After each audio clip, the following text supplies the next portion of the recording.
Good morning everyone and welcome to my new video. As many of you may already know, I would love to have my own brand in the medium term. And I find that this course of brand management has given me plenty of insights, but one thing that I wanted to look up more was the brand name. It is fascinating how many brand names are out there with different meanings and representing the first touching point the customers have with the brand. So there are indeed an estimate of 300 million companies in the world, so it is definitely getting harder and harder to create and find a unique name. So to be able to create a great brand name, we can follow 3 steps. First, we can select what type of name we want, then decide what we want the name to say, and finally check if the name is available for use. So the first step is selecting what type of name we want. There are indeed 7 different categories of names. The first one is the eponymous name, like Disney and Burberry, that work by embodying the vision and beliefs of their founders through, of course, their name. Tesla, again, wasn't invited by or created by Nikola Tesla, since he died in 1943, but the name is an homage to Tesla's electrical engineering achievements.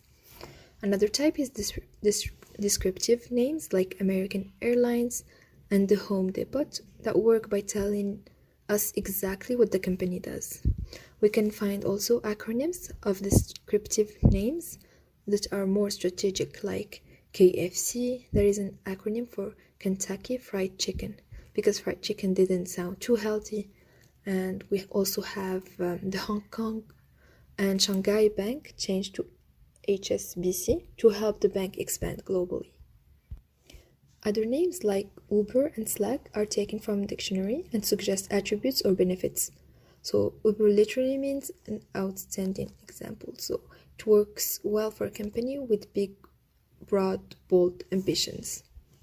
We can also find composite names like Facebook and Ray-Ban that are created by gluing 2 words together. These names have a kind of 1-2 punch and can be really memorable.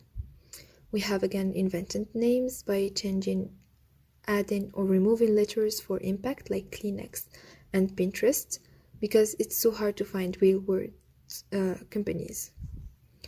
Another type is associative names that work by reflecting imagery, meaning back to the brand. The Amazon in South America is the world's largest river, therefore the Earth's biggest selection of books, clothes, content, and so on can be found in Amazon. And Red Bull associates to a drink with Bull Light qualities such as power and confidence. Some brands are derived from non-English language like Samsung, which means 3 stars in Korean, and Lego, that means play well in Danish. The 7th type is an abstract name. So abstract name like Rolex and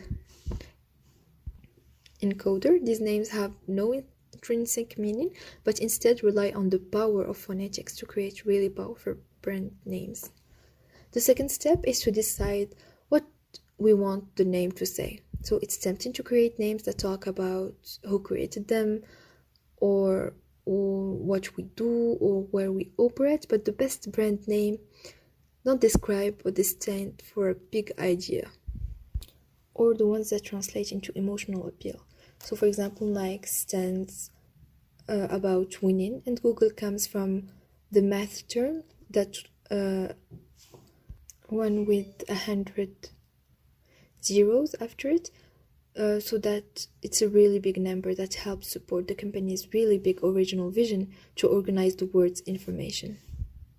So when we're thinking about our new brand name, we should think carefully about what we want our big idea to be.